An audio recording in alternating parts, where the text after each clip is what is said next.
तो बेटा हमें पढ़ना है क्लास 12 का हमारा चैप्टर नंबर 2 जो मैथ्स में ट्रिग्नोमेट्री, वो भी इनवर्स में।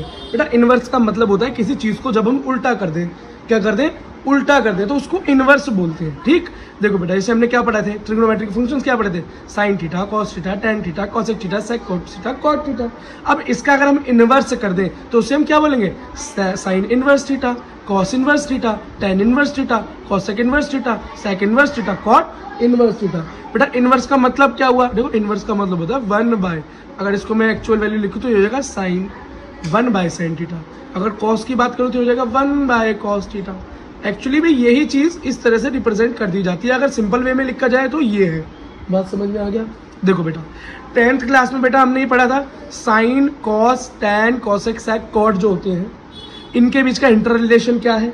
फिर हमने ये पढ़ा था कि इनकी उत्पत्ति कैसे हुई थी, ये बने कैसे थे, कैसे एक पाइथागोरस नाम के हमारे एक मैथमेटिशियन हुए जिन्होंने एक राइट एंगल ट्राइंगल लिया और वहाँ पर बेस, हाइपोटेनियस और परपेंडिकुलर के बेसिस पे ये सारे एंगल्स निकाल कर हमें दिए। ठीक है, किस तरीके से हमें इनकी वैल्यूज पता चलती हैं और उन वैल्यूज का हमने एक चार्ट पढ़ा था। क्या पढ़ा था बेटा कि साइन 0 डिग्री पर क्या वैल्यू होगी, साइन 30 डिग्री पर क्या वैल्यू होगी, साइन 45 पर क्या होगी, साइन 60 पर क्या होगी, साइन 90 पर वैल्यूज क्या होंगी। बेटा जब ये चार्ट हमने पढ़ा था या आपने रटा था या बनाया था, जिस भी तरीके से आपने वो याद किया था, वही चीज़ें आज यहाँ पर दोबारा से यूज होने वाली हैं। तो जिन बच्चों को चार्ट याद नहीं है उस चार्ट को याद कर चार्ट जाओ, क्योंकि बेटा उसके बिना इनवर्स ट्रिग्नोमेट्री को करना पॉसिबल नहीं है और 10th की ट्रिग्नोमेट्री करनी भी पॉसिबल नहीं थी। आसान सा चार्ट है। तो बेटा देखो नेक्स्ट चीज, जैसे साइन 30, हमें पता है बेटा साइन 30 की वैल्यू क्या होती है, 1/2 होती है। हमें कैसे पता है 1/2 होती है, क्योंकि हम आर्यभट्ट तो है नहीं, हम टेबल से देखते हैं। तो क्या होती है बेटा 1/2 होती है। बेटा ये टेबल याद कर लेना, ठीक है। देखो तो देखो हमने क्या लिया, साइन 30 की जगह पर हम जिस साइन 30 इक्वल्स टू 1/2 होता है, 30 यहीं रहने दिया, साइन को उधर भेज दिया, तो ये साइन बेटा यहाँ मल्टीप्लाई उधर जाए क्या हो जाएगा, डिवाइड हो जाएगा। क्या हो गया 1/sin। और 1/sin को मैं क्या लिख सकता हूँ, साइन इनवर्स। क्या लिख सकता हूँ, साइन इनवर्स। Sine inverse 1/2। तो इससे मुझे समझ में आया साइन इनवर्स 1/2 कितने के बराबर होता है, वो 30 डिग्री के बराबर। लेकिन बेटा 11th क्लास में हम क्या पढ़कर आए थे कि हम डिग्री को रेडियन में पढ़ते थे। किसमें, मतलब डिग्री को नापने का एक और तरीका रेडियन होता है। अब आप बोलोगे भैया ये रेडियन क्या है, तो बेटा आपको पता है जब हम 11th क्लास में आते हैं ना तो हमारे पाइथागोरस थोड़ा सा पीछे छूट जाते हैं। और अब जब हम अपना ट्राइंगल खेलते खेलते हम सर्कल पर आ जाते हैं। कहाँ जाते हैं, सर्कल पे आ जाते हैं। जब हम सर्कल पर आते हैं तो बेटा सर्कल किससे बनता है, एक सिंगल पॉइंट से निकलने वाले बहुत सारी रेखा, लाइंस जो कि इक्वी डिस्टेंस है, वो बेटा क्या कहलाता है, एक सर्कल कहलाता है। तो उसमें से सिर्फ एक लाइन को मैंने यहाँ ड्रॉ किया, बाकियों को छोड़ दिया, इसे बोलते हैं रेडियस। जब बेटा मान लो ये घड़ी है, ये घड़ी की सुई है, ऐसा मान लो अगर ये पूरा रोटेशन ले गई, कितना, तो मुझे मेरे बड़े बूढ़ों ने बताया है कि 360 डिग्री का कोण बना देती है। कितना बना देती है, 360 डिग्री। बेटा 360 डिग्री का एंगल बन जाता है अगर ये पूरा एक रोटेशन ले जाए तो। अब ये लाइन जो रेडियस है अगर ये पूरा रोटेशन ले गई तो 360 का डिग्री का एंगल बना देगी। समझ में आया बेटा, यहीं से रेडियन मेजर आता है। बोले भैया अब भी समझ नहीं आया, तो देखो बेटा यहाँ से एक टर्म निकल कर आती है पाई। क्या, पाई। अब बोलोगे पाई आर्यभट्ट, यहाँ पर आर्यभट्ट जी की एंट्री होती है। मैंने भी नाम लिया था ना आर्यभट्ट जी का, आर्यभट्ट जी की एंट्री होती है। पाई कहाँ से आया बेटा, इस पूरे की जो मेजर होती है ना, जिसको किस तरीके से मेजर किया था, किस तरीके से एंगल को लिया गया होगा बेटा, उसका स्टैंडर्ड पाई है, उसका स्टैंडर्ड पाई है। लेकिन बेटा पाई की वैल्यू 360 नहीं 180 होती है।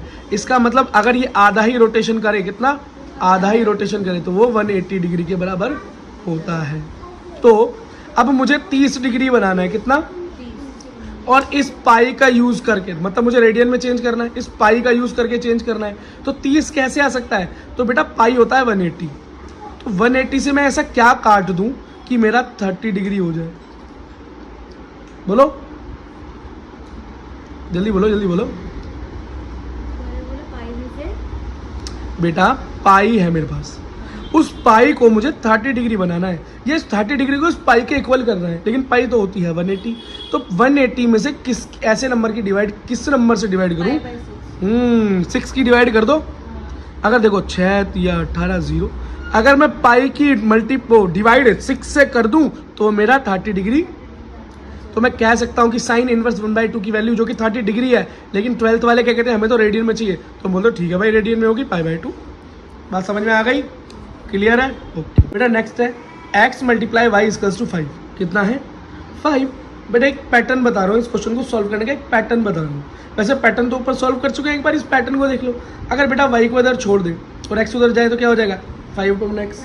बेटा जो x है इसको अगर अपॉन में नहीं लिखना हो, नॉर्मल कंडीशन में तो अपॉन में लिखते हैं, लेकिन इन्वर्स कंडीशन में कैसे लिखेंगे? x इन्वर्स, 5 तो ऊपर है तो 5x इन्वर्स हो गया। ठीक है, और यही चीज़ बेटा यहाँ समझाई और यही चीज़ बेटा मैंने तुम्हें यहाँ समझाई। अगला देखो क्वेश्चन क्या है भाई। अगला क्वेश्चन है साइन इनवर्स √3/2। इसकी वैल्यू फाइंड आउट करनी है। तो बेटा जब भी इस तरह के क्वेश्चन सॉल्व करो, इसको क्या करो, एक वेरिएबल के इक्वल्स टू कर लो। कोई भी वेरिएबल ले लो, x ले लो, y ले लो, a ले लो, b ले लो, जो आपका मन करे वो कर दो। ठीक, मैंने इस पूरे के पूरे क्वेश्चन को किसके? x के बराबर कर दिया। अब बेटा एक बताओ, साइन इनवर्स √3/2 साइन की वैल्यू ये कब होती है? तो बेटा ये होती है हमारी 60 पर। साइन √3/2 कितना होता है? साइन 60 पर होता है। तो यहाँ पर मैं साइन 60 लिख सकता हूँ। अब ये साइन इनवर्स है और ये नॉर्मल साइन है, मतलब ये अपॉन में, डिवाइड में या मल्टीप्लाई में है, तो दोनों आपस में कैंसिल आउट हो गए। कितने हो गए? कैंसिल आउट हो गए। तो मेरा आंसर क्या निकल के आया? x = 60 degree. लेकिन ये मेरा आंसर माना नहीं जाएगा, वो कहेगा 60 डिग्री को रेडियन में चेंज करो, तब मानूंगा कि इसकी वैल्यू क्या होगी। और जो भी इसकी वैल्यू है वही x की वैल्यू है, क्योंकि ये पूरा कॉम्प्लेक्स किसके बराबर है? x के बराबर है। और x की वैल्यू क्या हुई? x की वैल्यू क्या हुई? 60 डिग्री। और 60 को बेटा रेडियन में बदलो जल्दी अपने दिमाग में। π/3। बहुत बढ़िया। क्यों बेटा? खुद देखो ना, पाई की वैल्यू होती है 180, अपॉन में 3 कर दूंगा तो 180 को 60 बनाने का यही तरीका है। 3 × 18 0, 60 डिग्री। क्वेश्चन खत्म। बेटा देखो सिमिलर एक क्वेश्चन दे रहा हूँ। इस क्वेश्चन के अंदर क्या है? Sine inverse -1/2। क्या है? -1/2। बेटा याद करो, जब हमने इससे पहले पढ़ा था, पिछली क्लास में ये पढ़ा था, अगर साइन -θ हो, क्या हो? थीटा माइनस हो, एंगल माइनस हो, तो हम इसको बेटा यहाँ पर माइनस नहीं लगाते, इस कॉम्प्लेक्स को माइनस मान लेते, हो जाएगा माइनस साइन थीटा हो जाएगा। तो अगर मेरा ये साइन इनवर्स -1/2 है तो मैं इसे क्या मानूंगा? Minus sine inverse 1/2। इसको सॉल्व करने का तरीका क्या है कि इक्वल्स टू में एक वेरिएबल ले लो, मैंने x ले लिया। आपको पता है भाई साइन की वैल्यू 1/2 कब होती है? तो 1/2 होती है। तो आपके उसके बाद सीधा ये स्टेप ले सकते हो, ये मत लिखना, साइन π/6 के बराबर होती है। क्यों बेटा? साइन 30 की वैल्यू क्या होती है बोलो? तो बेटा हम यहाँ पर 30 की जगह पर π/6 लिख सकते हैं। क्यों लिख सकते हैं? अभी हमने शुरुआत में समझा था, क्योंकि 180/6 क्या होता है? 30 डिग्री के बराबर ही होता है। अब मेरा साइन इनवर्स है, साइन कैंसिल, तो x = -π/6। माइनस का साइन तो यहाँ है ना, तो माइनस यहाँ पर लग जाएगा। यही बेटा मेरा आंसर हुआ। अगला देखो, अगला क्वेश्चन क्या है? Cos inverse √3/2। अब बेटा इसे सॉल्व करने का क्या तरीका है कि इसको एक वेरिएबल के इक्वल रख लो। अब π/3 को √3/2 कॉस की किस वैल्यू पे आता है? कॉस π/6। तो बेटा कॉस की वैल्यू √3/2 कब होती है? कॉस बोलो बेटा, कॉस 30 पे। हाँ, टेबल याद होनी बहुत जरूरी है भाई। कॉस 30, और 30 बनाने के लिए क्या करना पड़ेगा? π/6। तो कॉस इनवर्स से कॉस कैंसिल, आंसर क्या आया? x की वैल्यू क्या आई? या इस पूरे कॉम्प्लेक्स की वैल्यू क्या आई? π/6 रेडियन। ठीक है बेटा, ये बेटा एक टेबल दिया हुआ है, हमने क्वेश्चन भी सॉल्व कर लिए, एग्जाम्पल्स भी किए, इस टेबल की बात नहीं की। ये है क्या बेटा? टेबल ये बताती है कि किसी भी एंगल की ये ट्रिग्नोमेट्रिकल फंक्शन की, साइन की, कॉस की, कोसेक की इन्वर्स में मैक्सिमम वैल्यू कहाँ तक जा सकती है। ठीक है, क्या उसकी वैल्यूज रहने वाली हैं। बेटा इस टेबल को पढ़ने से पहले दो चीज़ें समझ लो। कई जगह पर तो ब्रैकेट आपको ये गोल गोल दिखाई दे रहा है, कहीं पर आपको ये रेक्टेंगुलर ब्रैकेट दिखाई दे रहा है। तो बेटा आपको समझना जरूरी है कि ये दो तरह के ब्रैकेट होते हैं, जिसको बोलते हैं बेटा, अगर ऐसा हो तो उसे बोलते हैं क्लोज्ड।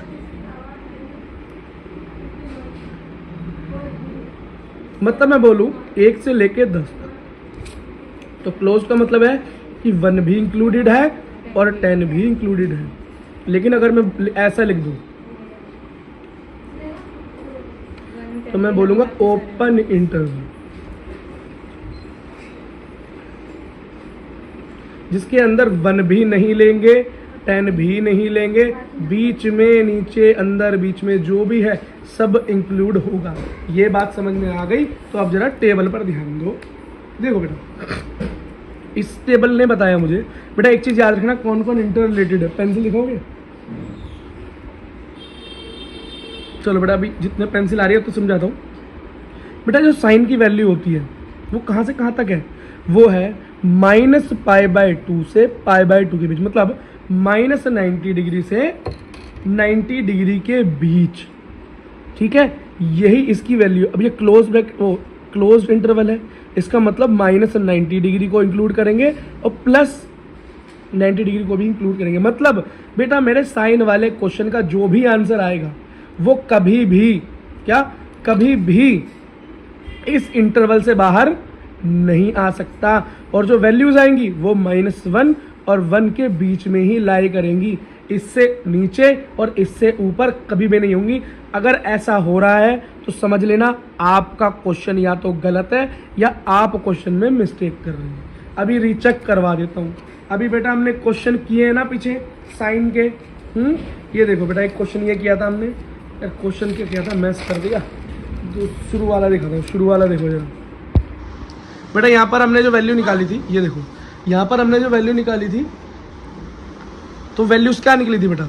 इस क्वेश्चन के अंदर जो वैल्यू निकली थी वो क्या निकली थी? 60 डिग्री। क्या निकली थी? 60 डिग्री, जो किसके बराबर थी? π/3 के बराबर। बेटा π/3, π/2 और π/2, -π/2 और +π/2, मतलब 90 माइनस और +90 के बीच में लाई करता है या नहीं करता? बिल्कुल लाई करता है भाई।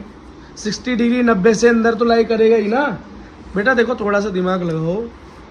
ये मान लो यहाँ पर मेरा -90 है, ये मेरा +90 है, तो बीच में कौन कौन से नंबर आएंगे बोलो? 90 से पहले 80, 70, 60, 50, 30 सारे नंबर आ रहे हैं, तो ये सब इंक्लूडेड है। देखा, तो हमारा रेंज से बाहर तो आंसर नहीं है ना बेटा। आप इसे क्या कह सकते हो? डोमेन कह सकते हो, और इसे आप रेंज कह सकते हो। और बेटा 11th वाले और 12th वालों के लिए डोमेन और रेंज क्या है ये समझाने के ऊपर समय व्यर्थ करना तो बेटा ऐसा है जैसे कि पता नहीं कैसा है। देखो अगला क्या है? अगला भाई कॉस की बात करें, लेकिन मैं कॉस से पहले बात करना चाहूँगा कोसेक की। साइन के बाद में किसकी बात करूँगा? कोसेक की। और कोसेक के बाद में किसकी बात करूँगा? बोलो बेटा किसकी बात करूँगा? सेक की।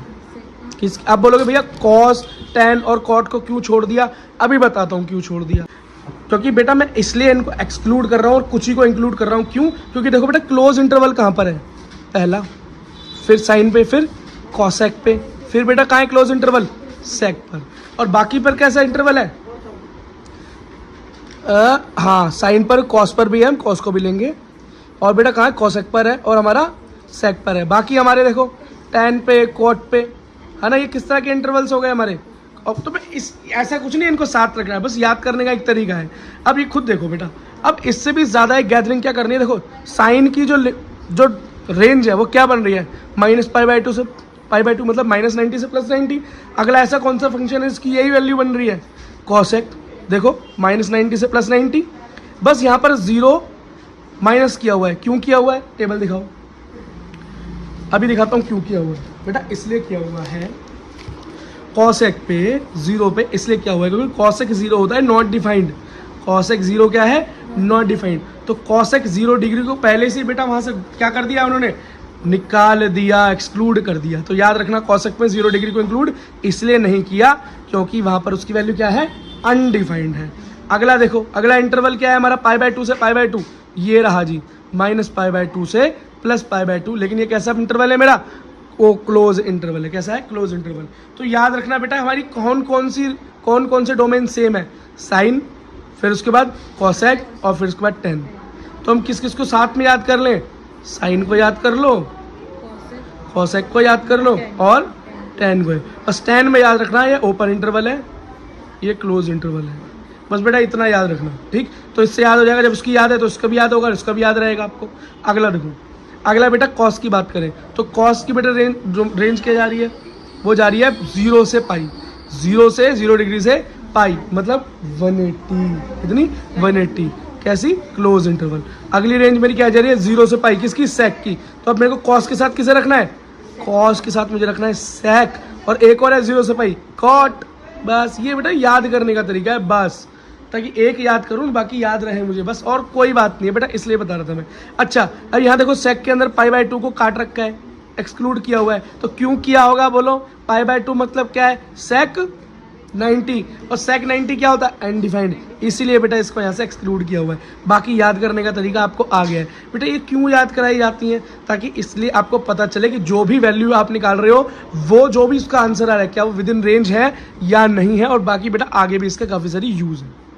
तो बेटा एग्जाम्पल नंबर 1 देखो, find the principal value of sine inverse 1/√2।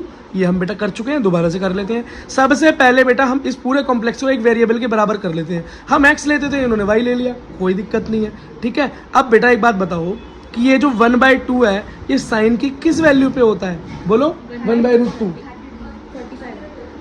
बेटा ये है हमारा 45, क्या है 45। तो साइन 45 डिग्री को मैं पाई के रेंज में कैसे लेके आऊँगा, बोलो π/4। बेटा देखो, क्योंकि देखो पाई जो होता है वो 180 होता है, और अगर नीचे 4 से मल्टीप्लाई करूँगा 8 बोलो जल्दी बोलो, 4 चौक 16, 4 पंजे 20, तो 45। तो बेटा 45 को पाई में चेंज करने के लिए मेरे को पाई को 4 से डिवाइड करना पड़ेगा, इसलिए बेटा मेरा क्या है साइन π/2। समझ में आया, ये बात समझ में आ गई। और तो मेरी ये पूरे के पूरे कॉम्प्लेक्स की वैल्यू क्या निकल कर आ गई π/4। क्या π/4 बेटा मेरी प्रिंसिपल वैल्यू के अंदर ये π/2 और -π/2 प्लस π/2 मतलब -90 और +90 के बीच में रेंज करता है। हाँ भाई ये 90 माइनस है, ये 90 प्लस है, इनके बीच में 45 आता है, बिल्कुल आता है जी। हो गया क्वेश्चन सॉल्व। अगला find the principal value of cot -1/√3। बेटा इसको y के बराबर ले लिया, कोई दिक्कत नहीं, ले लिया। तो अब बताओ भाई कॉट की वैल्यू 1/√3 कब होती है। और देखो अंदर अगर माइनस लगा हुआ है तो ये माइनस कहाँ पहुंच जाएगा, कॉट के पीछे पहुंच जाएगा। मैंने आपको पहले समझाया था क्या होता है, अगर बेटा कोई भी ट्रिग्नोमेट्रिक फंक्शन है जिसका एंगल नेगेटिव है तो वो पूरा ही ट्रिग्नोमेट्रिक फंक्शन नेगेटिव हो जाएगा, ठीक। तो यही हुआ। अच्छा कॉट की वैल्यू कब होगी 1/√3, कॉट हाँ 60 डिग्री पर, और 60 डिग्री को मैं लिख सकता हूँ π/3, ठीक है। तो मेरा क्या हो गया भैया पूरा का पूरा वैल्यू माइनस π/, उसकी तरह सब निकाल दोगे आप। अब आगे बताता हूँ, और एक बार बेटा याद रखना यहाँ पर ये माइनस के साइन को किस तरीके से हटाया जाता है। जब बेटा यहाँ माइनस का क्वाड्रेंट आता है तो हम यहाँ पर प्लस या माइनस कर जाते हैं किसमें, 3 क्वाड्रेंट्स में। 3 क्वाड्रेंट्स हमारे 4 क्वाड्रेंट्स में, तो 4 हमारे क्वाड्रेंट्स कौन से हैं, ये रहे फर्स्ट, सेकेंड, थर्ड और फोर्थ। बेटा ये 11th क्लास का कॉन्सेप्ट है। यहाँ पर ऐड मतलब ऑल पॉजिटिव, शुगर मतलब साइन पॉजिटिव, 2 का मतलब 10 पॉजिटिव, 2 कॉफ़ी मतलब कोसेक पॉजिटिव। समझ में आया बेटा। इस हिसाब से ये होता है मेरा 90 डिग्री, ये होता है मेरा 360, ये होता है मेरा 270 और ये होता है मेरा 180। बेटा जैसे जैसे प्लस करते जाते हैं एंटी क्लॉकवाइज घूमते जाते हैं। और बेटा 90 और 270 लेने पर हमारी बेटा पूरे के पूरे ट्रिग्नोमेट्रिक फंक्शन की वैल्यू चेंज नहीं होती, वो प्लस से नेगेटिव या नेगेटिव से पॉजिटिव हो जाता है, जबकि वो पूरा का पूरा फंक्शन ही चेंज हो जाता है। अगर वो कॉट होगा तो वो 10 हो जाएगा, ठीक है बेटा। ओके अगर आपको ये चीज़ें नहीं आती तो रिक्वेस्ट कर देना, 11th क्लास की एक बेटा इसी के ऊपर डेडिकेटेड वीडियो डाल देंगे। तो बेटा अब अपना शुरू करते हैं काम। देखो सबसे पहले देखो बेटा याद रखना एक बात, sine inverse x cos inverse x ऐसे लिखा हुआ है ठीक है, लेकिन कहीं पर ये लिखा है ना sine x to the power -1 cos x to the power -1। ये हो तो सकता है लेकिन ये इनवर्स फंक्शन नहीं है। इनवर्स फंक्शन सिर्फ इसे बोलेंगे, इसे नहीं बोलेंगे, इसे नहीं बोलेंगे। बस ऐसे ही बेटा याद दिला रहा था। पिछले बार वाले क्वेश्चंस के अंदर ही कुछ जो क्वेश्चन किए थे बेटा देखो, तो यहाँ पर क्या है sine inverse two the power, sine inverse की वैल्यू निकालनी है -1/2 पे। बेटा जब भी माइनस दिया हो तो कुछ भी नहीं होता, क्या हो जाता है साइन माइनस का बाहर आ जाता है, ठीक है बेटा। अब साइन की वैल्यू 1/2 कब होगी, π/6 पे। π/6 का मतलब क्या हुआ, साइन 30, साइन 30, ठीक है। बस बेटा साइन से साइन कैंसिल और आपका आंसर आ गया y to the power y equals to -π/6। अब ये y ले लिया मैंने इसके इक्वल, आप चाहो तो इसके इक्वल्स में x भी ले सकते हो, z ले सकते हो, t a b जो आपका मन करे वो एक ले सकते हो वेरिएबल, कोई दिक्कत नहीं है, ठीक है बेटा। अगला क्वेश्चन क्या है, टेन इनवर्स √3 माइनस में, ठीक है भाई, माइनस में है तो 10 माइनस का हो जाएगा। √3 कब होता है भाई 10 की वैल्यू, बोलो, पाई बाय, जल्दी याद करो, पाई बाय 3, वेरी गुड, ठीक है, पाई बाय 3। बेटा जो बच्चों को समझ नहीं आ रहा है एक बार एक तो फर्स्ट पार्ट देखें, और बेटा पाई की वैल्यू होती है 180। तो 180 अपन में 3 करेंगे तो क्या होगा, 60 आया ना, और 10 60 क्या होता है √3, ठीक है, आंसर माइनस में है तो y इक्वल्स टू माइनस आएगा। y क्यों, मैंने y के इक्वल मान लिया था, x के इक्वल मान लेते तो x में आंसर आ जाता, ठीक है बेटा। अब एक क्वेश्चन करो, क्वेश्चन नंबर 11 एक्सरसाइज नंबर 2.1, कुछ भी नहीं है। अब बेटा सिंगल शॉर्ट सॉल्व कर रहे थे, अब थोड़ा लेंथी सॉल्व करना है, कुछ भी नहीं करना है। इसमें क्वेश्चन दिया tan inverse 1 cos inverse -1/2 plus sin inverse -1/2। अब एक बात तो देखो जरा बेटा, एक बात ये देखो, अब इतना बड़े को देख के घबराने की जरूरत नहीं है बेटा, जो जो प्लस में दे रखे हैं उनको अलग अलग सॉल्व करो। पहले tan इनवर्स 1 निकाल लो, फिर cos इनवर्स -1/2 निकाल लो, फिर sin इनवर्स -1/2 निकाल लो, और जो जो वैल्यू है उनको एक साथ रखकर जोड़ देना, आपका आंसर आ जाएगा। इसमें टेंशन लेने की जरूरत नहीं है, डरने की जरूरत नहीं है, ठीक है बेटा। और यहाँ से बाहर क्वेश्चन आएगा नहीं। देखो बेटा tan इनवर्स 1 क्या लिख सकते हैं भाई, 1 क्या होता है, tan 1 कब होता है, π/4 पे, π/4 का मतलब क्या हुआ 45, tan 45 पर tan की वैल्यू 1 होती है, तो 1 की जगह पे tan π/4 लिख सकता हूँ, ठीक है। तो tan इनवर्स से tan कैंसिल आउट हो जाएगा, आंसर क्या है आपका π/4। अब एक बात देखो बेटा, अब यहाँ पर आप देख रहे होगे कि भैया आपने ये क्या कर दिया, यहाँ पर आप सीधा सीधे ये क्यों नहीं कर सकते थे कि cos की वैल्यू 1/2 कब होती है और उससे निकाल कर cos की वैल्यू निकाल लेते। पर बेटा एक बात बताओ, cos की वैल्यू कभी भी नेगेटिव होती है क्या, नहीं होती। बेटा जरा ग्राफ दिखाओ। अब बेटा इस चीज पे तो फोकस करना है, वरना इस ग्राफ की वैल्यू ही क्या रह जाएगी। ये देखो बेटा, यहाँ पर जो cos का फंक्शन है इसकी वैल्यू कहाँ से कहाँ तक दी हुई है, इसकी रेंज क्या है 0 से पाई, मतलब 0 to 180। 0 भी पॉजिटिव, 180 भी पॉजिटिव, माइनस की वैल्यू तो लाई नहीं कर रही ना यहाँ पर, ठीक। अब एक बात देखो, वैसे एक चीज देखो, तो अब हम क्या करेंगे, तो भाई 11th क्लास में हम क्या करते थे, हम किसी फंक्शन को पॉजिटिव से नेगेटिव बनाने के लिए उसे क्वाड्रेंट में प्लस या माइनस करते थे। अब बेटा क्वाड्रेंट्स आपको थोड़े से याद होंगे, अगर भूले नहीं होंगे तो जरा देखो, ये देखो, फर्स्ट, सेकंड, थर्ड, फोर्थ, यहाँ पर तो ऑल पॉजिटिव होते थे, यहाँ पर खाली साइन पॉजिटिव होता था, यहाँ पर टेन होता था, और यहाँ पर पॉजिटिव होता था। ये क्या है भाई, यहाँ पे 90, ये क्या है 180, ये 270 और ये 360, ठीक है बेटा। अब देखो बहुत ज्यादा पीछे जाकर ये सारी चीजें कराकर तो टाइम वेस्ट करूंगा नहीं, आपको एक सिंपल सीधा साफ रूल दिखा देता हूँ बेटा। जहां पर भी क्वेश्चन इस तरीके से अटक जाए कि डोमेन की वैल्यू माइनस में आ रही हो, जो कि है नहीं एक्चुअली, तो उसे पॉजिटिव बनाना है, तो उसे पॉजिटिव बनाने के लिए कुछ मत करना, पाई से माइनस कर देना, 180 से माइनस कर देना। जब उसे 180 से माइनस करोगे तो आपके पास एक पॉजिटिव वैल्यू चुपचाप आ जाएगी, ठीक है बेटा। क्या करना, हमेशा उसे पाई से माइनस कर देना, बस बात खत्म। अगला देखो माइनस, अब यह माइनस क्यों हो गया साइन प्लस का, क्योंकि भाई माइनस है इधर तो इधर प्लस आ जाएगा। आप बोलोगे भैया ये केस साइन में नहीं बनेगा, भैया साइन की तो वैल्यू ही होती है -90 to +90, नहीं हो रहा बेटा यकीन तो चेक कर लो, शुरुआत में कराई थी ना टेबल, बोला था याद कर लेना। तो साइन की वैल्यू कहाँ पर लाई करेगी, -90 से +90 के बीच में, तो माइनस का भी आएगा और प्लस का भी आएगा। और साइन की वैल्यू 1/2 होती कब है, साइन π/6 पे, मतलब साइन 30, और यहाँ पर यह माइनस का है तो साइन -30। अब भाई -30 तो -90 और +90 के बीच में लाई करता है ना, तो यहाँ पर तो कोई दिक्कत नहीं है। सिर्फ कॉस की जो वैल्यू थी ना, ये यही दिक्कत दे रही थी, नहीं तो कोई दिक्कत थी नहीं, क्योंकि cos 60 की वैल्यू है 1/2। अब cos 60 कैसा हो गया माइनस, अब -60, अब भाई -60 तो यहाँ पर कहीं लाई कर ही नहीं रहा। मैं दोबारा बेटा बार बार इसलिए घुमा के बता रहा हूँ, कॉन्सेप्ट क्लियर होना चाहिए यहाँ पर। ये देखो अब cos क्या है -1/2, वो cos 60 की वैल्यू है, तो ये -60 आ गया।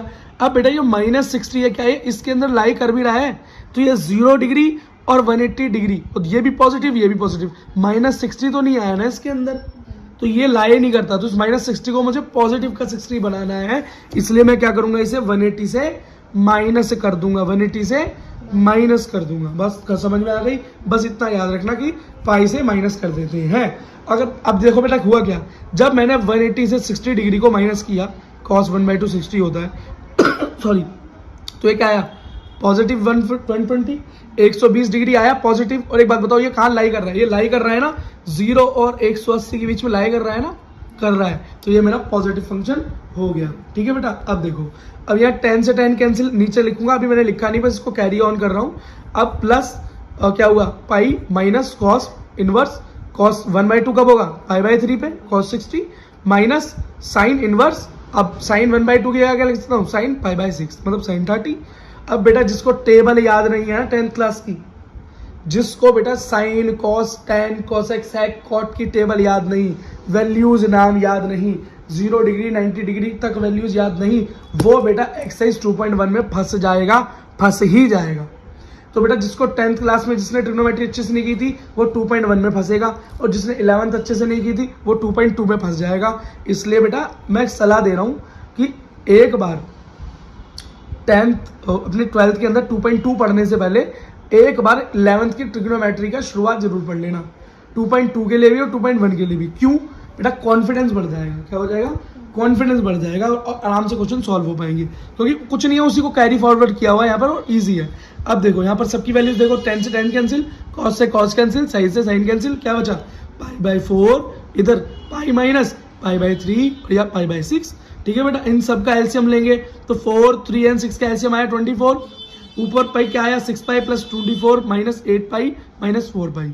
ठीक है बेटा, सॉल्व किया तो मेरे पास आंसर आया 3 पाई/4, और यही आपका आंसर है।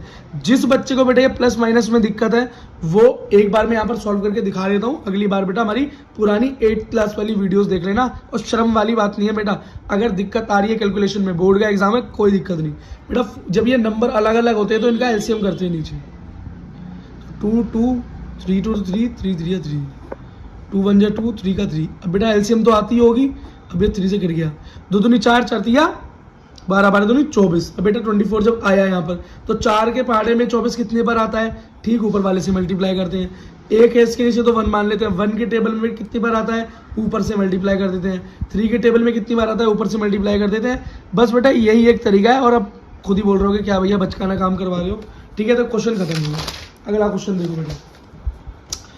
अब हम आ गए हैं बेटा एक्सरसाइज नंबर 2.2 पर। अब जरा 2.2 का बेटा क्वेश्चन देखो क्या दे रखा है। फर्स्ट बोल रहा है प्रूफ करो साइन 3 साइन इनवर्स एक्स को किसके बराबर प्रूफ करने को बोल रहा है, sine inverse 3x minus 4x की क्यूब। ठीक है बेटा, इसके बराबर प्रूफ करना है। बेटा देखो, जब तक आपको 11th क्लास वाले फॉर्मूले रिवाइज नहीं है, याद नहीं है, क्वेश्चन हिलेगा ही नहीं, क्वेश्चन हिलेगा ही नहीं। ठीक है बेटा, देखो अभी एक ट्रिक बता रहा हूँ, उस ट्रिक के ऊपर बेटा क्वेश्चंस होती है। देखो फॉर्मूला तो लगना है, लेकिन उस फॉर्मूले तक पहुंचने का तरीका क्या है। देखो बेटा यहाँ पर चेक करो, दे क्या रखा है, क्या वेरिएबल क्या है, एक्स। तो हमेशा बेटा एक्स को वेरिएबल एक्स हो वाई हो जो भी दे रखा हो, यहाँ पर एक्स दिया हुआ है, एक्स को ध्यान में रखो। फिर अगली चीज देखो इनवर्स में क्या दी हुई है, तो साइन इनवर्स में दिया हुआ है। बस अब ये दो चीजें पकड़ लो। आपको क्या करना है, first step let x is equals to sine theta. अब बोलोगे भैया ऐसा क्यों लिया, बेटा एक्स यहाँ पर आ रहा था तो इसलिए मैंने एक्स लिया, इक्वल्स टू में साइन थीटा ही क्यों लिया, क्योंकि यहाँ पर साइन इनवर्स था। क्यों, ताकि मैं साइन और साइन इनवर्स को आपस में कैंसिल कर सकूं। बात समझ में आ गई। तो मैं क्या प्लान लेके चल रहा हूँ कि ये आपस में कैंसिल आउट हो जाए और मेरा काम बन जाए। अब बेटा जहां जहां पर एक्स है वहां पर साइन थीटा लगा दूंगा। तो 3 साइन इनवर्स एक्स था तो अभी हो गया 3 साइन इनवर्स साइन थीटा, सी साइन इनवर्स साइन थीटा। बेटा सब बात समझ में आ गई इतनी। अब जरा इसको अंदर मल्टीप्लाई कर दो। क्या कर दूं, इसे अंदर मल्टीप्लाई कर देता हूँ। देखो बेटा, तो सबसे पहले मैंने आपको बताया लेट कैसे करते हैं, वेरिएबल देख लेते हैं, ठीक है। फिर साइन जो भी है, साइन है, कॉस है, टैन है, जो भी इनवर्स में है उसका सीधा थीटा ले लेते हैं। बात खत्म। एक्स के एक्स की जगह पे थीटा पुट कर दिया, सामने नजर आ गया बेटा जहां जहां एक्स था वहां पर साइन थीटा मैंने लगा दिया। अब देखो जरा यहाँ पर बेटा मेरे को क्या दिखाई दे रहा है, यहाँ पर एक चीज देखो, ये बेटा आपको क्या दिखाई दे रहा है। अब ये हो गया साइन इनवर्स साइन थीटा, ठीक है, 3 साइन इनवर्स साइन थीटा। अब मैंने इनवर्स जो यहाँ पे, और ये हो गया साइन, कैसे हो गया साइन, ये हो गया बेटा साइन साइन थीटा, ठीक से लग दो, sine theta -4 sine cube theta. क्यों बेटा, जहां पर x था वहां पर साइन थीटा लगा दिया, साइन थीटा लगा दिया। बात समझ में आ गई बेटा? इतनी बात में कोई दिक्कत? यहाँ तक का स्टेप पूरा हो गया। 3 साइन थीटा गया, 1 मिनट, ठीक है बेटा। सारी पावर बैंक दे देना जरा, बैटरी खत्म हो गया। ठीक है बेटा, अब देखो एक फॉर्मूला याद कर लो बेटा। साइन 3 थीटा का फॉर्मूला क्या होता था? 3 sine theta -4 sine cube theta. जब तक ये फॉर्मूला याद नहीं होगा तब तक ये क्वेश्चन होगा ही नहीं, और कोई तरीका है ही नहीं। ठीक है बेटा, अब इसके अंदर ये साइन 3 थीटा का फॉर्मूला लग कर रहा है। ये देखो बेटा, ये देखो, ये देखो, ये देखो, यहाँ पर देखो 3 sine theta -4 sine cube theta. ये देखो इस पूरे की जगह पे उसमें साइन 3 थीटा लिख सकता हूँ, नहीं लिख सकता, है ना? इस पूरी जगह पे क्या हो गया?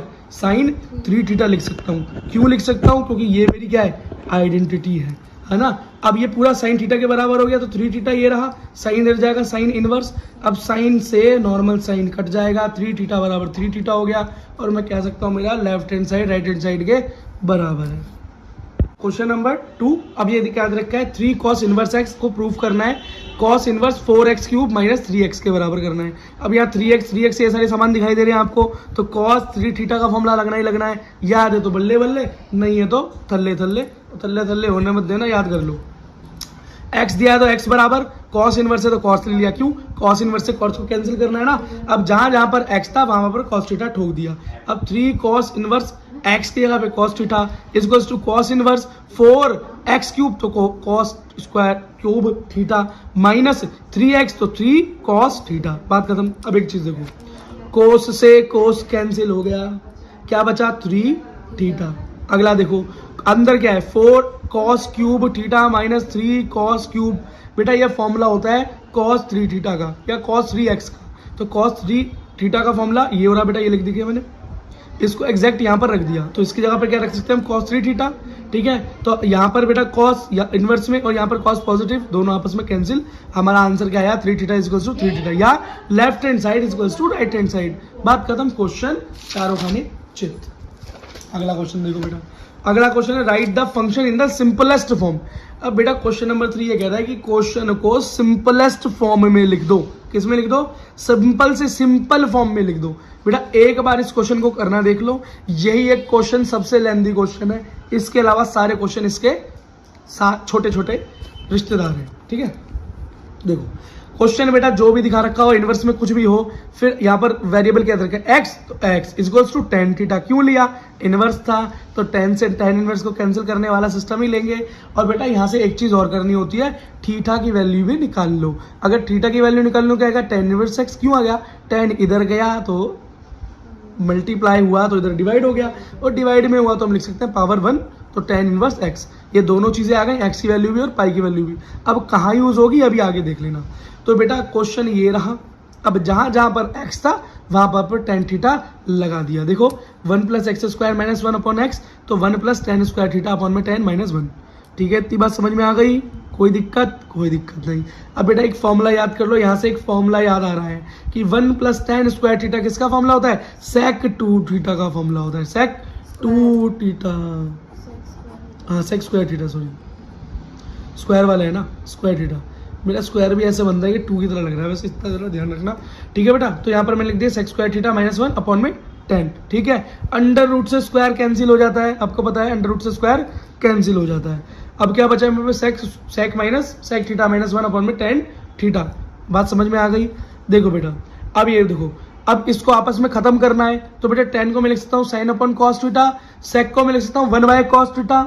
अब क्यों लिख सकता हूँ? क्योंकि होता है -1, कुछ नहीं है तो नीचे 1 लगा लिया। अब जरा एलसीएम कर लो। अब देखो यहाँ से cos कैसे कैंसिल होगा, और हो ही जाएगा। यहाँ भाई cos अपॉन में है, यहाँ cos अपॉन में है, तो ये देखो डिवाइड से डिवाइड में cos कैंसिल हुआ नहीं हुआ? ठीक है, बाकी आगे दिखाई देता हूँ, चलिए मैंने करा नहीं है पर दिखाई देता हूँ। देखो ये देखो अब क्या है एलसीएम में, तो 1 - cos theta by cos theta, sin by cos theta, cos theta cancel, answer आया 1 - cos थीटा अपॉन में sin थीटा। इतनी बात समझ में आ गई? इतनी बात समझ में आ गई? देखो बेटा अब एक फॉर्मूला याद करो। क्या करो? एक फॉर्मूला याद करो। cos 2 थीटा का फॉर्मूला क्या था? 1 - sin 2 स्क्वायर थीटा। और कॉस थीटा का बेटा एक फॉर्मूला ये भी है कि कॉस 2 है ना, उसको उधर भेज दिया, क्या हो गया 1 minus 2 sine square theta by 2। अब बोलोगे भैया कहाँ से आया, इस फॉर्मूले से मैंने इसको ड्राइव किया कॉस थीटा के फॉर्मूले को, इस फॉर्मूले से मैंने कॉस थीटा के फॉर्मूले को ड्राइव किया, कॉस 2 थीटा के फॉर्मूले से कॉस थीटा के फॉर्मूले को ड्राइव किया। पहले नॉर्मल फॉर्मूला लिखा, फिर इस 2 को उधर भेज दिया तो थीटा के अपॉन में आ गया, मल्टीप्लाई में उधर जाके डिवाइड में हो गया। अब जहां पर मेरा कॉस था उसकी जगह पर मैं कॉस की ये वाली वैल्यू पुट कर दूंगा, तो वैल्यू क्या होगी 1 माइनस कॉस थीटा था, कॉस थीटा क्या होगा 1 minus 2 sine square theta by 2, ठीक है भाई, अपॉन 2। अब ये देखो इसको खोलेंगे, जब इसे खोलेंगे और एक बात देखो यहाँ पे क्या आ गया साइन 2 थीटा। अब साइन 2 थीटा और साइन थीटा का फॉर्मूला भी इसी तरीके से बना लेंगे। साइन 2 थीटा का फॉर्मूला होता है 2 साइन थीटा कॉस थीटा। अब साइन थीटा का फॉर्मूला खाली बनाओ तो 2 को उधर भेज दो तो हो गया 2 sign theta cos theta by 2। ठीक है, इतनी बात समझ में आ गई। अब जहां जहां पर साइन थीटा है वहां पर पुट कर दी वैल्यू, और जहां जहां पर क्या है एक ही जगह है नीचे, तो यहाँ पर पुट कर दी पूरी की पूरी वैल्यू। ठीक है बेटा, अब आप बोलोगे भैया ये क्यों कर रहे हो, ऐसा क्यों कर रहे हो, सीधा सीधा क्यों नहीं काम हो रहा। बेटा करने का तरीका है, कई बार किया हुआ है, कई तरीके से किया हुआ है, लेकिन the simplest form is this. तो तुम्हें बेटा क्वेश्चन करते हुए 2-4 बार 10 बार इसकी प्रैक्टिस करोगे तो आपको याद हो जाएगा कि क्या क्या स्टेप्स मुझे लेने थे। ये आपके लिए कुछ नया था, ये स्टेप क्या है बेटा, कुछ नया स्टेप है कुछ नहीं। सेम फॉर्मूले से ही मैंने साइन थीटा का फॉर्मूला निकाल दिया, सेम फॉर्मूले से ही मैंने कॉस थीटा का फॉर्मूला भी निकाल दिया। तो आपको बेटा ये स्टेप ध्यान रखने जब ये क्वेश्चन आपके सामने आ जाए।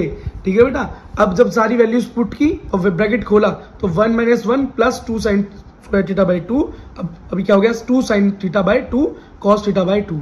अब बेटा स्क्वायर से एक सिंगल साइन थीटा कैंसिल हो गया, -1 से +1 गया, 2 से 2 चला गया। अब यहाँ का क्या बचा हमारे पास, ऊपर साइन थीटा बाई 2, नीचे बचा कॉस थीटा बाई 2। अब एक बात बताओ, sine theta by cos theta क्या होता है, tan थीटा। तो मैं इसको लिख सकता हूँ tan थीटा, और बाई 2 मतलब एंगल, तो एक ही बार लिख लिया tan theta by 2। tan inverse से tan कैंसिल, आंसर आया थीटा बाई 2। तो भाई यही क्या थी, यही मेरी सिंपलेस्ट फॉर्म है। लेकिन अभी काम खत्म नहीं हुआ, हमने एक थीटा की वैल्यू भी निकाली थी। हमने x equals to tan theta लिया था, फिर थीटा की वैल्यू हमने निकाली थी tan इनवर्स x। तो अब थीटा की जगह पर लगा देंगे क्योंकि यार थीटा ही बचा है ना, तो ये क्या हो जाएगा मेरा tan इनवर्स x बाय 2। तो मैं इसको ये भी लिख सकता हूँ 1/2 tan इनवर्स x। ये मेरी सिंपलेस्ट फॉर्म हो गई, क्वेश्चन बेटा खत्म हो गया। ठीक है, अगला क्वेश्चन देखो, क्वेश्चन नंबर 5। क्वेश्चन नंबर 5 क्या दे रखा है, देखो क्वेश्चन नंबर 5 कुछ अलग है। अब ये क्वेश्चन क्या है, अब ये क्वेश्चन थोड़ा सा अलग है। अब इस क्वेश्चन को हमें अपने अकॉर्डिंग बनाना है। क्वेश्चन दिया है tan inverse cos x minus sine x upon cos x plus sine x। ठीक है, इसको सिंपलेस्ट फॉर्म में लेकर आना है। बेटा देखो, इसको सिंपलेस्ट फॉर्म में लाने का एक ही तरीका है कि इसको कोई फॉर्मूले में कन्वर्ट किया जाए। यहाँ पर साइन है, यहाँ पर कॉस है, यहाँ पर tan है, या तो खाली tan की बात हो, खाली साइन की बात हो, खाली कॉस की बात हो, या किसी 2 फंक्शंस की बात हो, तब भी काम किया जा सकता है। या तो ज़्यादा है तो इनमें से बेटा कोई ना कोई एक फंक्शन उड़ाना पड़ेगा, इनमें से कोई ना कोई एक फंक्शन उड़ाना पड़ेगा। तो हम कॉस को उड़ा दें यहाँ से, तो हमने क्या किया, इस वाले उसको मैंने कॉस एक्स से डिवाइड कर दिया इस पूरे को। तो cos x by cos x minus sine by cos, आपको दिखाई दे दिया, सबको cos से डिवाइड कर दिया। cos से cos कैंसिल, cos से cos कैंसिल, आंसर आया 1 minus sine x, sine upon cos क्या होता है 10, 1 प्लस tan x। अब बेटा एक फॉर्मूला आया था हमारे क्लास में 11th में, क्या था फॉर्मूला था tan a माइनस बी का। tan a माइनस बी का फॉर्मूला होता है tan a minus tan b upon में 1 plus tan a tan b। ठीक है बेटा, यहाँ पर देखो तो कुछ कुछ बन रहा है ये या नहीं बन रहा। आप बोलोगे भैया बहुत कम बन रहा है, नहीं बन पा रहा। तो हमको इस जो हमारा आया हुआ है ये, इसको बेटा इस फॉर्म में लेकर आना है, बात खत्म। अगर मेरा इस फॉर्म में आंसर आ गया तो tan a माइनस बी कर आपका क्वेश्चन खत्म हो जाएगा, और यही तरीका है। तो आप देखो क्या कर सकते हैं, 1 की जगह पर tan क्या लिख सकते हैं, क्या मैं लिख सकता हूँ 1 की जगह पर tan π/4, क्योंकि tan π/4 की जो tan 45 है उसकी वैल्यू क्या है 1 है।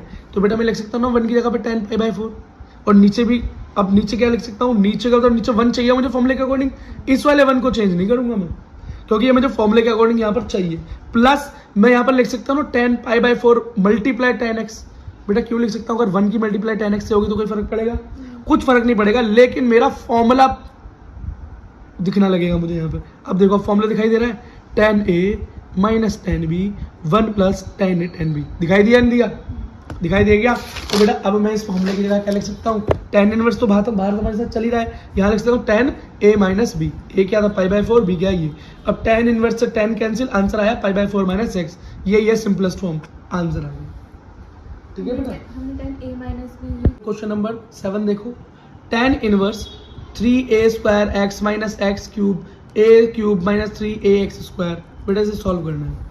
अब बेटा सीधी सी बात है, अब यहाँ पर एक नई चीज आ गई बेटा, अभी तक तो खाली x या y ये सारी चीजें होती थी, ये a भी आ गया यहाँ पर एक पर वेरिएबल। तो कोई बात नहीं, अगर a आ गया, चाहे b आ जाए, चाहे c आ जाए, चाहे d आ जाए, कोई दिक्कत नहीं है। तरीका वही है, x equals to tan inverse दे रखा है तो नॉर्मल tan लूंगा थीटा, लेकिन यहाँ पर साथ में a b जो भी दे रखा है उसको भी साथ में लेकर चलूंगा। तो ये हो गया x equals to a tan theta. बात समझ में आ गया। और यहीं से एक थीटा की वैल्यू भी फाइंड आउट कर लूंगा, तो जो निकल कर रही x upon a tan inverse. ठीक है, इतनी बात समझ में आ गई। अब जहां जहां पर x है वहां पर a tan थीटा पुट कर दिया। देखो बेटा, जहां जहां पर x था वहां पर a tan थीटा पुट कर दिया। ठीक है, आराम से देखो, वही किया tan थीटा बाई 2 तो tan थीटा स्क्वायर। बात समझ में आ गई, कोई दिक्कत? कोई दिक्कत नहीं। अब बेटा जब मैं इसकी क्यूब करूंगा तो a की क्यूब और tan थीटा क्यूब। ठीक है, अब जब इसका अब यहाँ पे होगा 3a स्क्वायर, जब अंदर मल्टीप्लाई करूंगा तो a स्क्वायर है, और यहाँ पे सिंगल एक पावर तो a टू द पावर 3 हो जाएगी। ठीक है बेटा, इतनी बात समझ में आ गई। नीचे a क्यूब माइनस 3a के अंदर मल्टीप्लाई करूंगा तो 3a इंटू a स्क्वायर। ठीक है, और tan square theta, tan square theta. इतनी बात समझ में आ गई। ठीक है बेटा, नेक्स्ट स्टेप देखो, अब इस पूरे के अंदर से मैं क्या कॉमन ले सकता हूँ, a क्यूब कॉमन ले सकता हूँ। मैंने a क्यूब को यहाँ कॉमन ले लिया, नीचे भी क्या मैं a क्यूब कॉमन ले सकता हूँ, a क्यूब कॉमन ले लिया। ऊपर से जब a क्यूब को मैंने कॉमन लिया तो क्या बचा, 3 tan theta minus tan 3 theta, और अपॉन में a क्यूब लेने से a minus 3 tan square theta. हाँ स्क्वायर ही है बेटा। ठीक है, स्क्वायर थीटा। इतनी बात समझ में आ गई। अब जरा एक चीज देखो, a क्यूब से a क्यूब कैंसिल हो गया, क्या बचा 3 tan theta minus tan cube theta upon में 1 माइनस tan स्क्वायर थीटा। इतनी बात समझ में आ गई। यहाँ तक के स्टेप एकदम क्लियर है, कोई दिक्कत नहीं। अब बेटा एक फॉर्मूला याद करो, एक फॉर्मूला था tan 3 थीटा का, वो क्या था 3 tan theta minus tan cube theta upon 1 minus tan square theta. ये बेटा अपना फॉर्मूला किसका होता था, tan 3 थीटा का। देखो बेटा यहाँ पर ये पूरा फॉर्मूला तैयार हो नहीं है आपके सामने। अब इस पूरे को आप tan 3 थीटा लिख सकते हो, लिख दिया जी, tan 3 थीटा लिख दिया। tan इनवर्स बार पीछा कर ही रहा था, कैंसिल आउट हो गया। आंसर क्या है 3 थीटा। और थीटा की वैल्यू मैंने शुरू में क्या निकाली थी, x के साथ 3 multiply tan inverse x by a। बस बेटा यही इसका आंसर था, सिंपलेस्ट फॉर्म। खेल करता हूँ। अगला क्वेश्चन देखो, क्वेश्चन नंबर 9, tan 1/2 अंदर sin इनवर्स 2x अपन 1/x square plus cos inverse 1/y square 1/4y square. ठीक है बेटा, अब यहाँ पर एक चीज देखो, यहाँ पर x भी है और यहाँ पर y भी है, दो वेरिएबल हो गए। क्या हो गए, दो। तो एक बार x और एक बार y, तो कोई दिक्कत नहीं, 2 बार ले लेंगे। तो हमने ले लिया x equals to tan a। अब क्यों लिया a, ताकि बेटा याद रहे फर्स्ट के लिए। और यहाँ पर लिया y equals to tan b। y किसके लिए, इसके लिए, और b मान लिया ताकि बेटा डिफरेंस याद रहे। जहां जहां पर x था वहां पर क्या लगा दिया, tan a, और जहां जहां पर y था वहां पर क्या लगा दिया, tan y, ओ tan b लगा दिया। ठीक है बेटा, देखो अब खुद देखो, 2x था तो 2 tan a अपॉन में x स्क्वायर था तो tan स्क्वायर a। ठीक है बेटा, प्लस cos इनवर्स 1 माइनस, अब खुद देख लो बेटा क्या हो रहा है, tan स्क्वायर b और अपॉन में tan स्क्वायर b। बात समझ में आ गई, कोई दिक्कत? बेटा ये दो, ये पूरा का पूरा जो दिखाई दे रहा है आपको कॉम्प्लेक्स, ये किसका फॉर्मूला होता था, ये दिखा था sin 2 है। और ये वाला बेटा हाँ होता था, ध्यान करो, ये है cos 2b। b बेटा क्यों बोल रहा हूँ, क्योंकि b है और ये a है, बस बात खत्म, फॉर्मूला लगा दिया। बेटा याद रखो cos 2a के दो फॉर्मूले होते थे, तो ये tan 2a का फॉर्मूला भी है और ये cos 2a का फॉर्मूला भी है। क्योंकि हमने देखा था कि कुछ ऐसे फॉर्मूले थे जो कि एक ही आइडेंटिटी के 2 3 फॉर्मूले थे, उनमें से एक है ये वाला फॉर्मूला। तो tan 2a का भी तो ये फॉर्मूला होगा ना। हाँ, tan 2a का फॉर्मूला भी यही है। तो यहाँ पर हम अपने मतलब का काम रखेंगे ना, tan का क्यों रखेंगे, हमारे को क्या चाहिए कि मेरा sin इनवर्स कैंसिल हो जाए, तो मैं पागल हूँ tan 2a लिखूंगा, तो मैं sin 2a लिखूंगा ना। बात समझ में आ गई।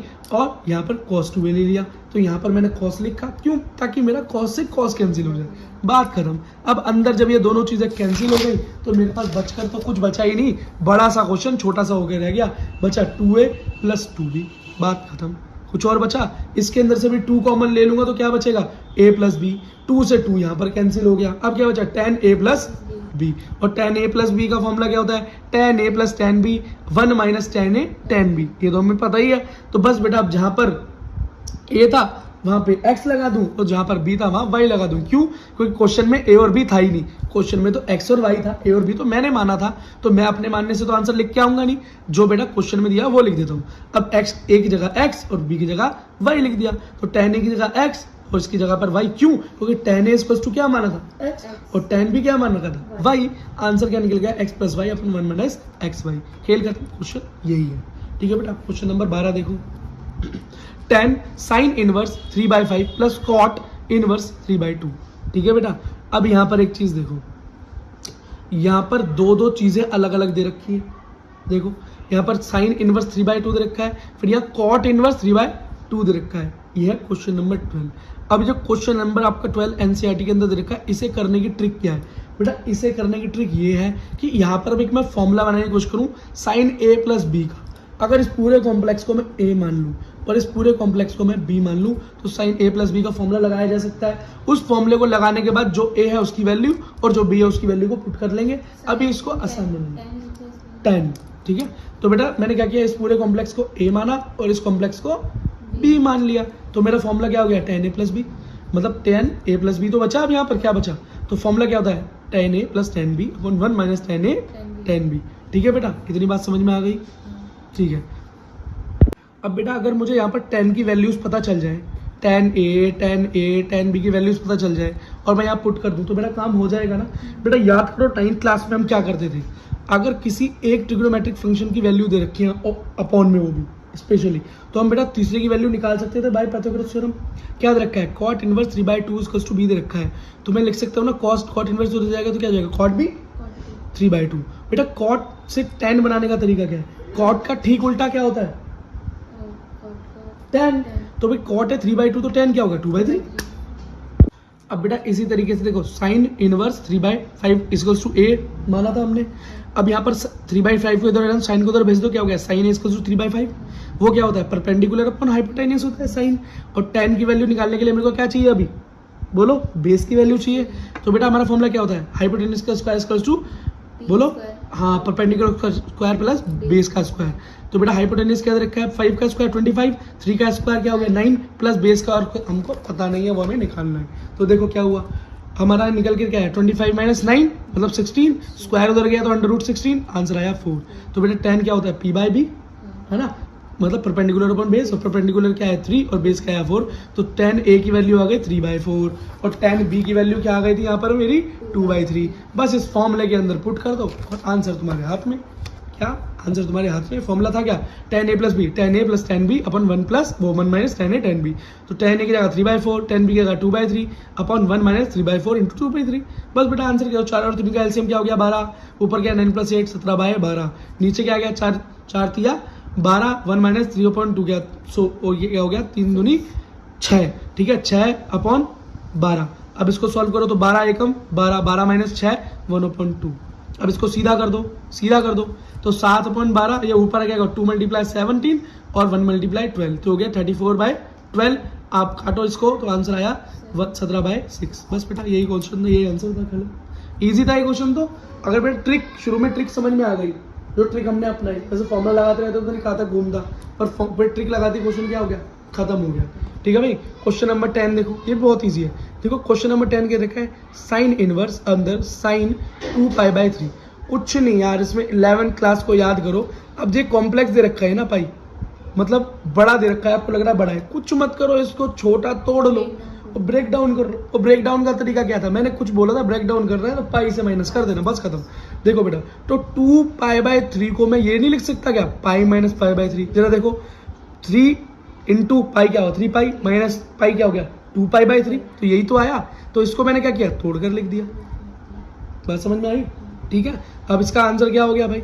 पाई माइनस π/3 जब हम करते हैं भाई, क्वाड्रेंट में जब जाते हैं तो 180 में से माइनस करो, चाहे 90 में से माइनस करो, कहीं से ही माइनस करो, तो फर्स्ट एंगल फिर भूल जाते हैं, अब अंदर क्या हो गया? साइन, बाहर है साइन, साइन इनवर्स साइन, खत्म। अंदर क्या है आंसर? π/3। खेल खत्म। बस बेटा यही क्वेश्चन था, यही आंसर था। है ना। एक क्वेश्चन और देख लो, यहाँ क्वेश्चन नंबर 15 लास्ट क्वेश्चन दे रखा है। क्या दे रखा है, कह रहा प्रूफ करो tan inverse √3 minus cot inverse √3 is equals to क्या आएगा, बताओ। प्रूफ नहीं करना, आंसर नहीं करना, तो कोई बात नहीं बेटा, क्वेश्चन उतार लिए, ठीक है। अब बताओ tan π/3, tan इनवर्स π/3, यहाँ तो खुद, अब मैंने क्यों लिया π/3, क्योंकि tan √3 की वैल्यू कब होती है, π/3 पे, मतलब tan 60 क्या होता है √3 माइनस कॉट इनवर्स, अब यह माइनस है, क्या है माइनस का है, अब कॉट की वैल्यू भी माइनस के अंदर, तो ये बेटा माइनस, यह हो ही नहीं रहा, कॉट क्या होता है 0 से पाई, वही कॉस वाली दिक्कत है इसकी। तो जब तक बेटा टेबल आपको ध्यान नहीं होगी, आप यहाँ पर गड़बड़ करोगे, तो पाई से माइनस करना है, तो पाई माइनस कॉट इनवर्स √3, बात समझ में आ गई, ठीक है बेटा। अब क्या करना है, कुछ भी नहीं करना, कॉट की वैल्यू √3 कब होती है π/6 पे, ठीक है। तो अब खोलो तो क्या हुआ, tan इनवर्स से tan inverse cancel, cot inverse खत्म, आंसर आया π/3 माइनस पाई प्लस π/3 हो गया ना यहाँ पर कॉट, हाँ π/6। अब बेटा इसको क्या करेंगे, एलसीएम करेंगे तो 0 6 कैल्सियम आया 6, 2 पाई माइनस 6 पाई प्लस 6, तो बेटा मेरा आंसर निकल गया है π/2 और ये मेरा आंसर है, ठीक है। All the best.